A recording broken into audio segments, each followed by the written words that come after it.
Pettah railway സ്റ്റേഷനിലെ airport IB ഉദ്യോഗസ്ഥ മേഘ train ഇടിച്ചു മരണപ്പെട്ടു. ഇന്നലെയാണ് ഈ സംഭവം. ഇന്നലെ പതിവ് പോലെ മേഘ എയർപോർട്ട് IBയിലെ തൻ്റെ ജോലി സ്ഥലത്ത് പോയി. രാത്രി ഡ്യൂട്ടിയായിരുന്നു. അതിനുശേഷം മടങ്ങി വീട്ടിലോട്ട് വരണം. പിതാവ് മധുസൂദനൻ ഈഞ്ചക്കലാണ് താമസിക്കുന്നത്. ഇവർ പത്തനംതിട്ടക്കാരാണ്. റിട്ടയർ ചെയ്ത പ്രിൻസിപ്പളാണ് ഈ മധുസൂദനൻ. അദ്ദേഹവും മോളും തനിച്ചാണ് ഈഞ്ചക്കൽ താമസിക്കുന്നത്. കുട്ടിയുടെ അമ്മ നിഷ, മധുസൂദൻ്റെ ഭാര്യ, പാലക്കാട് കളക്ട്രേറ്റിലെ ഉദ്യോഗസ്ഥയാണ്. വാടകയ്ക്കാണ് ഇവിടെ താമസിക്കുന്നത്. ഏക മകളാണ് രണ്ടുപേർക്കും. മധുസൂദനും നിഷയുടെ ഏക മകളാണ്. പോസ്റ്റ് ഗ്രാജുവേറ്റാണ്. അവർ IBയിൽ ഇപ്പം ജോലി കിട്ടി. കഴിഞ്ഞ 1 വർഷമായി. ഫോറൻസിക് സയൻസ് ലൈൻസിലെ പോസ്റ്റ് ഗ്രാജുവേഷൻ എടുത്തു. അതിനുശേഷം IB ചേർന്നു. എയർപോർട്ടിലെ ഡേയും നൈറ്റും ഒക്കെ ഡ്യൂട്ടിയുണ്ട്. ഏതായാലും പേട്ട റെയിൽവേ സ്റ്റേഷനടുത്ത് പേട്ടയ്ക്കും ചാക്കയ്ക്കും ഇടയ്ക്കാണ് മൃതദേഹം കാണപ്പെട്ടത്. രാവിലെ ജയന്തി ജനതയുടെ ലോക്കോ പൈലറ്റ് നോക്കുമ്പം ട്രെയിനിൻ്റെ പാളത്തിൽ കൂടെ ഒരു പെൺകുട്ടി മൊബൈൽ കൂടി സംസാരിച്ച് മുന്നോട്ട് നടക്കുന്നത് അദ്ദേഹം കണ്ടു. എളുപ്പകാലമാണ്. അതിനുശേഷം ട്രെയിൻ അടുത്തെത്തിയപ്പോൾ പെൺകുട്ടി റെയിൽവേ പാളത്തിലേക്ക് തല വെച്ചു കൊടുത്തു. ട്രെയിൻ കയറി ഇറങ്ങിപ്പോയി. ഇത് ഒരു ആത്മഹത്യയാണ്.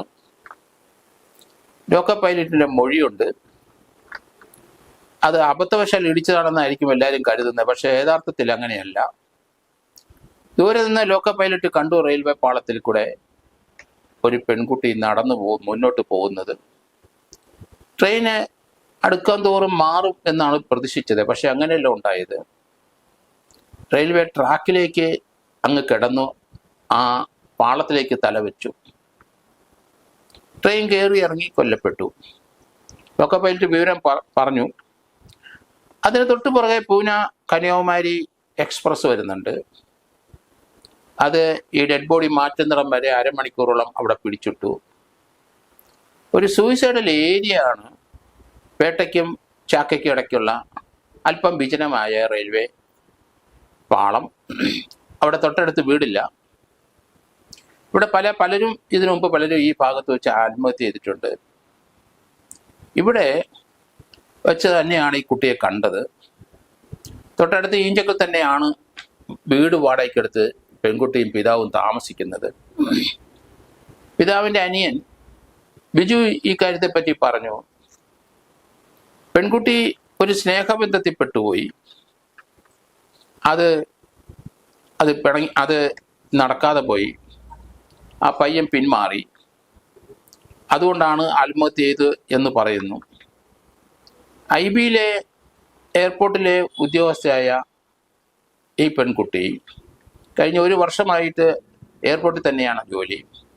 IBയിലെ ഒരു ഉദ്യോഗസ്ഥനുമായിട്ട് ബന്ധമുണ്ടായിരുന്നു. അവർ തമ്മിൽ സ്നേഹത്തിലായിരുന്നു. പെൺകുട്ടി ഇയാളെ വിവാഹം കഴിക്കാൻ റെഡിയായിരുന്നു. ആ വിവരം വീട്ടിൽ പറഞ്ഞപ്പോൾ വീട്ടിൽ അതിശക്തമായ എതിർപ്പ് നേരിടേണ്ടി വന്നു. വീട്ടുകാർക്ക് വിസമ്മതം ആയിരുന്നു ഇക്കാര്യത്തിൽ. ഏക മകളാണ്. പഠിച്ച് ഈ നിലവാരത്തിലെത്തി ജോലിയും ലഭിച്ചു. 24 വയസ്സ് കഷ്ടിച്ച് പ്രായമേ ഉള്ളൂ. മാതാപിതാക്കളുടെ മോഹങ്ങളൊന്നും നടക്കില്ല എന്ന് മനസ്സിലായി. അവർ എയർപോർട്ടിലെ IB ഉദ്യോഗസ്ഥനുമായിട്ടുള്ള ബന്ധത്തിൽ അവർ എതിർത്തു. അയാൾ മലപ്പുറം ജില്ലക്കാരനാണ്. എന്തോ വീട്ടുകാർ അതിശക്തമായ ആ ബന്ധത്തെ എതിർത്തു. ആ ബന്ധം നടക്കില്ല എന്ന് തോന്നിയിട്ടുണ്ടാവും പെൺകുട്ടിക്ക്. പക്ഷേ എന്നാലും IBയിലെ ഉദ്യോഗസ്ഥനുമായിട്ടുള്ള ബന്ധം തുടർന്നു. പെൺകുട്ടി അയാളെ ഉപേക്ഷിച്ചില്ല. പിന്നെ നിവൃത്തിയില്ലാതെ വന്നപ്പം വീട്ടുകാർ ഒരു വിവാഹാലോചനയായിട്ട് പോയി. വിവാഹാലോചനയിൽ അയാൾക്ക് തയ്യാറല്ലായിരുന്നു. അയാൾ അതിൽ നിന്ന് പിന്മാറി. പെൺകുട്ടിയായിട്ടുള്ള അഫയറിൽ നിന്ന് അയാൾ പിന്മാറിയത് കൊണ്ട് പെൺകുട്ടിക്ക് നിരാശയായി അങ്ങനെയാണ് പെൺകുട്ടി ആത്മഹത്യ ചെയ്തതെന്ന് പറയുന്നു. എന്തായാലും മാതാപിതാക്കൾ രണ്ടുപേരും നല്ല വിദ്യാഭ്യാസമുള്ളവരാണ്. പെൺകുട്ടിക്ക് എങ്ങനെയാണ് ഇങ്ങനെ ഒരു മനസ്സ് വന്നത്? പ്രിൻസിപ്പള് ആയിട്ട് റിട്ടയർ ചെയ്ത ആളാണ് മധുസൂദനൻ. അമ്മയും പാലക്കാട് കളക്ടറേറ്റില് അവിടെ ജോലിയുള്ള സ്ത്രീയാണ്. ഏക മകളാണ്. ഓമനിച്ച് വളർത്തിയ പെൺകുട്ടിയാണ്. അതിനൊരു ദുഃഖവും ജീവിതത്തിൽ ഉണ്ടാകാൻ സാധ്യതയിൽ കുറവാണ്. കാരണം രണ്ടുപേരും സർക്കാർ ഉദ്യോഗസ്ഥരും, രണ്ടുപേരും റിട്ടയർ ചെയ്താലും പെൻഷൻ ലഭിക്കുന്നവരും, അതോടൊപ്പം തന്നെ രണ്ടുപേർക്ക് റിട്ടയർമെൻറ്റ് ചില ആനുകൂല്യങ്ങൾ സ്വന്തമായിട്ടുണ്ടാവും. കഴിഞ്ഞ മാസം പത്തനംതിട്ടയിലെ വീട്ടിൽ ഈ പെൺകുട്ടി പോയി. കാരക്കാക്കുഴി, അതിരിങ്കൽ കാരക്കാക്കുഴിയിലാണ് പെൺകുട്ടിയുടെ വീട്. കാരക്കാക്കുഴി പൂഴിക്കാട്ട് വീട്ടിലെ ആളാണ് മധുസൂദനൻ. ആ കാരക്കാക്കുഴി അമ്പലത്തിലെ ഉത്സവത്തിന് പെൺകുട്ടി അവിടെ പോയിരുന്നു. കഴിഞ്ഞ മാസം നാട്ടിലെ പത്തനംതിട്ടയിൽ പോയി അമ്പലത്തിലെ ഉത്സവത്തിലെല്ലാം പങ്കെടുത്ത് സന്തോഷവതിയായിട്ടാണ് മടങ്ങി വന്നത്.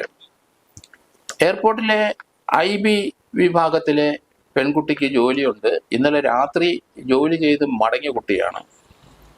ഈ വിജനമായ ഈ സ്ഥലം എങ്ങനെ പെൺകുട്ടി കണ്ടുപിടിച്ചു വെച്ചിരിക്കുന്നു എന്ന് നമുക്ക് അതിശയം തോന്നും. കാരണം പലരും ഈ ഭാഗത്ത് ആത്മഹത്യ പ്രവണത ഉള്ളവർ പലരും ഇവിടെ വന്ന് ആത്മഹത്യ ചെയ്തിട്ടുണ്ട്.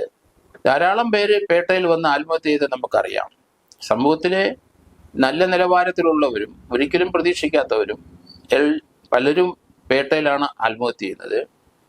കാരണം ട്രിവാൻഡ്രം സിറ്റിയോട് ചേർന്ന സ്ഥലം, എല്ലാ ട്രെയിനും പേട്ടയിൽ ഒരു സെക്കൻഡ് നിർത്തും. അവിടെ വരുമ്പോൾ സ്ലോ ഡൗൺ ആവും. പക്ഷേ പേട്ടയ്ക്കും ചാക്കയ്ക്കും ഇടയ്ക്ക് കുറച്ച് സ്ഥലങ്ങൾ റെയിൽവേ പാളം മാത്രമേ ഉള്ളൂ. ഇരുവശത്തും അവിടെ ചെറിയ കാടുകളും ഒക്കെ തന്നെയാണ്. അതുകൊണ്ട് ആരും ശ്രദ്ധിക്കത്തില്ല. ആ വഴി നടന്നു പോയാലും ശ്രദ്ധിക്കാൻ വലിയ ബുദ്ധിമുട്ടാണ്. ഏതായാലും ലോക്കോ പൈലറ്റ് കണ്ടതുകൊണ്ടാണ് യഥാർത്ഥ സംഭവം ഇപ്പം വെളിയിലിട്ട് വന്നത്. കാരണം ഇതൊരു ആക്സിഡന്റ് ഡെത്തായിട്ട് പരിഗണിച്ചേനെ. പക്ഷേ അദ്ദേഹത്തിൻ്റെ മൊഴി കൃത്യമായി പെൺകുട്ടി റെയിൽവേ ട്രാക്കിൽ നിന്ന് മാറുന്നതിന് പകരം ട്രെയിൻ അടുത്തെത്തിയപ്പം റെയിൽവേ പാളത്തിലെ തല വെക്കുകയാണ് ചെയ്തതെന്ന്. എൻ്റെ ബാച്ച്മേറ്റായ ഒരു DYSP ഈ ഭാഗത്ത് വെച്ച് ആത്മഹത്യ ചെയ്തിട്ടുണ്ട്. അദ്ദേഹം ഭാര്യയും മക്കളുമുള്ള ആ വ്യക്തിയാണ്. യാതൊരു ദുശ്ശീലങ്ങളും ഇല്ലാത്ത വ്യക്തിയായിരുന്നു. അദ്ദേഹം ഡ്യൂട്ടി കഴിഞ്ഞ് പോലീസ് ഹെഡ്ക്വാർട്ടേഴ്സിൽ നിന്ന് പോയി. അതിനുശേഷം അദ്ദേഹത്തിനെ കണ്ടിട്ടില്ല. ഈ ഭാഗത്താണ് അദ്ദേഹം ട്രെയിൻ മുമ്പിൽ ചാടി ആത്മഹത്യ ചെയ്തത്. കാരണം മദ്യപിക്കാത്ത മനുഷ്യനാണെന്ന് അറിയുന്നത്. ഒരു കറപ്ഷനും ഇല്ലാത്ത ഓഫീസറായിരുന്നു. എന്തായിരുന്നു അദ്ദേഹത്തിൻ്റെ ദുഃഖമെന്ന് നമുക്ക് മനസ്സിലാകുന്നില്ല. ഭാര്യയും മക്കളും ഉണ്ട്, സന്തുഷ്ടമായ കുടുംബവുമായിരുന്നു. പിന്നെ എന്തു പറ്റി എന്ന് മനസ്സിലാകുന്നില്ല.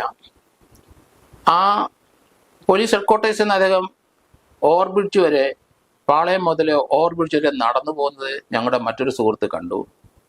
അവിടെ വന്ന് എങ്ങനെയാണ് ഈ സ്ഥലത്ത് എത്തിയെന്ന് അറിയില്ല. വർഷങ്ങൾക്ക് മുമ്പ് നടന്ന സംഭവമാണ്. ഏതായാലും അവിടുന്ന് റെയിൽവേ ട്രാക്കിൽ കൂടെ നടന്നു തന്നെ ആയിരിക്കണം പോയിരിക്കുന്നത്. അത് ഓവർബ്രിഡ്ജിൻ്റെ അവിടുന്ന് പാളത്തിൽ കൂടെ നടന്നാൽ നമുക്ക് പേട്ട കഴിഞ്ഞ് ഈ സ്ഥലത്തേക്ക് എത്താം. ആരും ശ്രദ്ധിക്കത്തുമില്ല. കാരണം ഇതുപോലെയുള്ള മരണങ്ങൾ വളരെ ദുർഗ്രഹമായിട്ട് നമുക്ക് തോന്നാം. 21-24 വയസ്സുള്ള ഈ പെൺകുട്ടി, സുന്ദരിയായ ഈ കുട്ടി എന്താണ് ഇതിൻ്റെ ദുഃഖം? അത് ഇങ്ങനെ ചെന്ന് ഒരു പ്രേമത്തിൽ ചെന്ന് ചാടേണ്ട ആവശ്യമുണ്ടായിരുന്നു. കാരണം മാതാപിതാക്കൾ സ്നേഹിക്കുന്ന 2 മാതാപിതാക്കളാണ് ഇവിടെ. കുട്ടിക്ക് മറ്റ് സഹോദരങ്ങളില്ല, നല്ല വിദ്യാഭ്യാസമുണ്ട്. ഈ ടെൻഡർ ഏജിൽ തന്നെ ഒരു ജോലി ലഭിക്കുകയും ചെയ്തു. IBയിലെ ഉദ്യോഗസ്ഥയാണ്. പക്ഷേ അയാൾ ആ സ്നേഹബന്ധത്തിന് താല്പര്യമില്ല എന്ന് പറഞ്ഞത് മാത്രമാണോ ദുഃഖത്തിന് കാരണമെന്ന് ഇനി പോലീസ് അന്വേഷിക്കണം. പാളത്തിൽ തല വെച്ചോടൊപ്പം തന്നെ കയ്യിലിരുന്ന മൊബൈല് ചിന്നിച്ചെതറിപ്പോയി ട്രെയിൻ കയറി. ഇനി അതിൻ്റെ കോൾ ഡീറ്റെയിൽസുകളൊക്കെ എടുക്കണം. ഇപ്പം ആ മൊബൈൽ ഫോണ് കഷ്ണം പീസായിട്ട് പോയതുകൊണ്ട് അതിൽ നിന്നൊന്നും ലഭിക്കില്ല. ഏതായാലും CDRും ഒക്കെ ഇനി പോലീസ് കണ്ടെടുക്കും. റെയിൽവേ പാളത്തിലൂടെ നടക്കുമ്പം സംസാരിച്ചുകൊണ്ടിരുന്ന ആരാണ് എന്ന് പോലീസ് കണ്ടെത്തണം. അത് താനുമായിട്ട് അടുപ്പമുള്ള ആളോട് തന്നെയാണോ വിളിച്ചിരിക്കുന്നത്, അതോ തൻ്റെ സുഹൃത്തുക്കൾ ആരെയാണോ? അങ്ങനെയുള്ള കാര്യങ്ങളൊക്കെ ഇനി പോലീസ് അന്വേഷിച്ച് കണ്ടുപിടിക്കേണ്ടിയിരിക്കുന്നു. എന്താണ് ഇത്ര വലിയൊരു ദുഃഖം വരാൻ കാരണം? പെൺകുട്ടിക്ക് സൗഭാഗ്യമുണ്ട്, സൗന്ദര്യമുണ്ട്, മാതാപിതാക്കളുണ്ട്, അവർക്ക് നല്ല ജോലിയുണ്ട്, സാമ്പത്തിക പ്രശ്നങ്ങളൊന്നും തന്നെയില്ല. ഏക മകളാണ്. പെൺകുട്ടിയുടെ ജോലി സൗകര്യത്തിന് വേണ്ടി റെയിൽവേയുടെ ബൽ സൗകര്യത്തിന് വേണ്ടി എയർപോർട്ടിന് തൊട്ടടുത്ത് തന്നെ വീട് വാടകയ്ക്കെടുത്ത് പിതാവ് കൂടെ താമസിക്കുകയാണ്. ആഴ്ചയിൽ ഒരിക്കലും അമ്മ പാലക്കാട് നിന്ന് വരും. എന്താണ് ആ കുട്ടിയുടെ ദുഃഖം? ഇത്ര ദാരുണമായ ഒരു അന്ത്യം ആ കുട്ടിക്ക് വന്നതിൽ ദുഃഖമുണ്ട് എല്ലാവർക്കും. ഏതായാലും അതിലേക്ക് സഞ്ചരിച്ച കാര്യങ്ങൾ എന്തൊക്കെയാണെന്ന് കണ്ടുപിടിക്കും എന്ന് കരുതുന്നു പോലീസ്. വരും ദിവസങ്ങളിൽ അതേപ്പറ്റിയുള്ള കൂടുതൽ വിവരങ്ങൾ നമുക്ക് കണ്ടെത്താൻ കഴിയും എന്ന് തന്നെയാണ് പ്രതീക്ഷ.